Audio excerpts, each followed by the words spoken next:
Manchester United just got a wake-up call. Fabrizio Romano dropped a fresh update today, and it's not good news for fans hoping the midfield rebuild was already done. Because while United think they're close to wrapping up business, Tottenham just walked into the same room again. Same target, same week, same urgency. We're talking about Mateus Fernandes. But before we get into that, here's a quick roundup worth knowing, because United's business this summer goes way beyond just midfield. Manchester United are reportedly one of several clubs keeping tabs on Sunderland striker Brian Brobbey. Not the only striker on that list either. United are also said to be monitoring Igor Thiago. Meanwhile, Benjamin Sesko is reportedly being looked at by both Barcelona and Atletico Madrid right now. And it's not just strikers coming in. There's outgoing business stirring too. There's also a big shift brewing around Marcus Rashford, and this one might surprise a few people. Because Rashford's potential move to Arsenal has emerged as a major summer talking point. Arsenal, not Barcelona. That's right, reports suggest his proposed permanent move to Barcelona has effectively collapsed, you know it, as his time at Barcelona ended without activating release clause. The deal that looked like it was heading toward a straightforward conclusion has hit a wall. And now, Manchester United are reportedly open to selling Rashford to a direct Premier League rival instead, for a fee in the region of £26 million. Think about that for a second. United willing to strengthen Arsenal, the same Arsenal they're competing with for Champions League places. That's the kind of business decision that gets fan bases talking instantly. It's also a notable drop from the figures being discussed during the Barcelona saga, where a €30 million buy option was the headline number. A move to Arsenal at around £26 million suggests United have shifted their stance, prioritising getting the situation resolved over holding out for the bigger fee.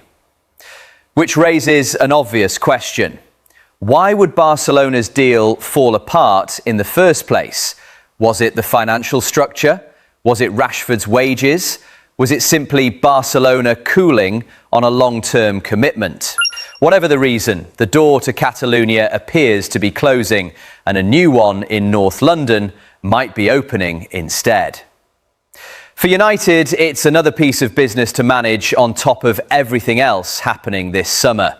One outgoing forward, multiple incoming midfield targets, and now a rival club potentially benefiting from a player United are ready to let go. It's messy, it's busy, and it's very, very United right now. So while everyone's been talking midfield, United are quietly working multiple fronts. Strikers in, a winger's future being decided, and incoming transfer cash from Italy.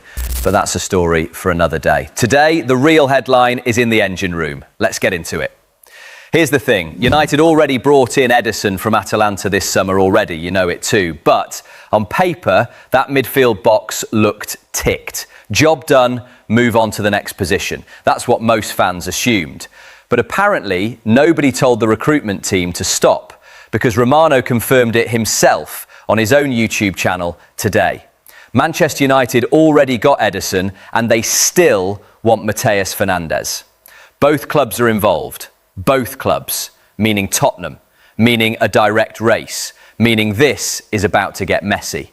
And it gets worse for United fans hoping for an easy run. Because Romano revealed both Spurs and United are speaking to West Ham right now.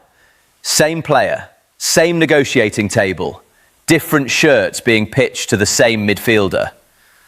Tottenham, by all accounts, are pushing hard, trying to move fast, trying to close this before United can even blink.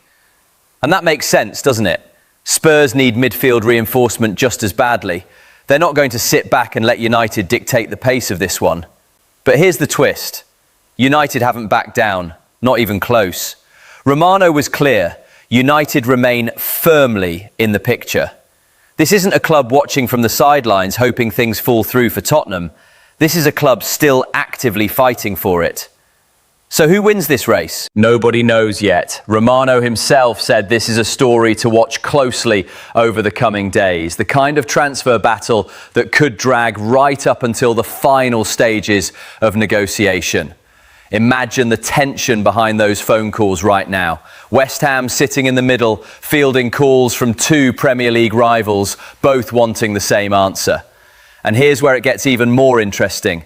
West Ham aren't just going to take the first offer that lands on the table. They know they've got leverage. Two big clubs chasing the same player means the price doesn't drop, it climbs. So if you're a United fan hoping this gets wrapped up quickly and quietly, that might not be how this plays out. And here's something that makes this race even tighter. Reports suggest Tottenham aren't just chasing Fernandez in isolation, they're also working a separate deal for Newcastle's Sandro Tonali. So this isn't just a two-team race for one player anymore. It's two clubs building entire midfield strategies that keep overlapping with each other. But Fernandez isn't even the headline that's going to shock you most, because Romano also addressed a name that's been quietly building noise around Old Trafford for weeks. Aurélien Tchouaméni. Yes, that Tchouaméni, Real Madrid's midfield enforcer, the player United fans have been dreaming about since his Monaco days. The kind of name that gets a transfer thread trending the second it's mentioned. And according to Romano, the interest is real. United see him as a fantastic midfielder, genuine admiration, not just transfer market noise or fan wish list talk.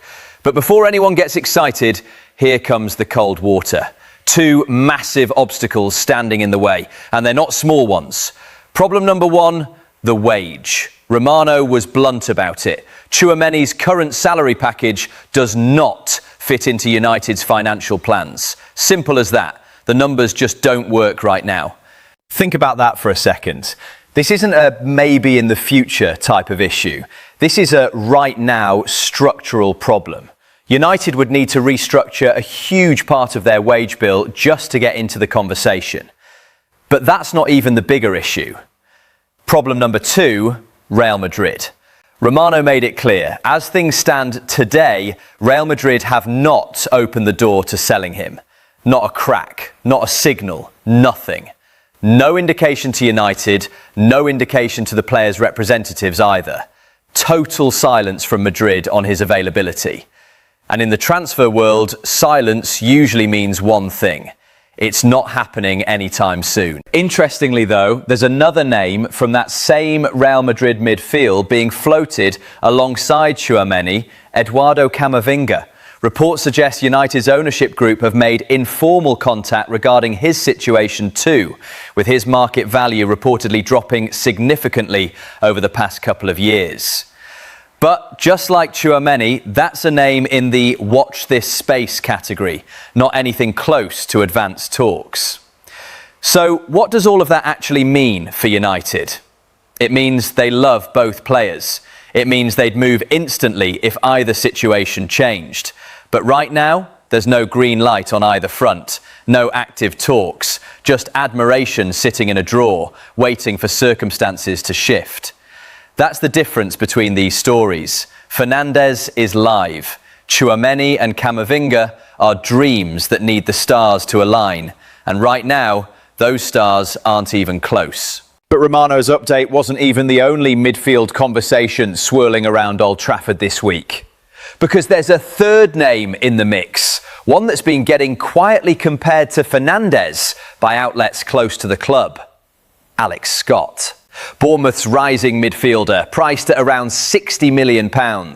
And Manchester Evening News Sport didn't waste time putting the two side by side, Fernandez versus Scott, to figure out who actually fits United better. Here's where it gets interesting.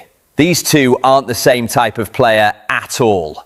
Fernandez is the destroyer, the defensive midfielder who breaks up play before it even becomes dangerous. And the stats prove it. According to Who Scored, he averaged 2.9 tackles per game last season for West Ham. Scott's number? Just 1.6. Almost double the defensive output. That's not a small gap. That's a completely different profile of player. So if you're judging this purely on defensive solidity, Fernandez wins that battle comfortably. But transfers aren't just about one stat. Scott offers something different, more progressive carries, more attacking input from deep. The kind of midfielder who can drive forward when United need to break a low block. So really, this comparison isn't about who's better. It's about what United actually need right now. Protection or progression? And based on everything Romano's saying about the current midfield setup, it sounds like United already know the answer. Fernandez fits the profile they're building around. So when you put it all together and you get a club working on every single front at once, a live race for Fernandez against a desperate Tottenham, a dream chase for Tchouaméni and Camavinga that's frozen until Real Madrid moves first, a value comparison brewing in the background with Alex Scott, quiet striker business developing with Brobbey and Thiago, a standoff with Barcelona over Rashford's future. This is what a completed midfield rebuild actually looks like in 2026, never actually finished. Because the moment one box gets ticked, another name shows up demanding attention. Romano's message was simple: watch this space, things are moving. And not everyone involved in this race is going to walk away happy. United fans have learned this lesson before. The summer window doesn't care about your patience. So here's where we're at. Ederson's already in. Fernandez is a genuine live target with Tottenham breathing down United's neck. Tchouaméni and Camavinga remain dreams that aren't realistic yet. Rashford's future is being fought over in a different kind of negotiation entirely. And underneath all of it, a striker conversation and fresh transfer cash are quietly building too. Multiple names, multiple timelines, one summer. If United pull off Fernandez while Tottenham are left empty-handed, that's a statement. If Spurs win this race instead, that's a missed opportunity United can't easily replace. Either way, this story isn't close to over. But what do you think? Should United be fighting Tottenham for Fernandez or saving that money for a real Tchouaméni run down the line? Let me know below. See you in the next updates.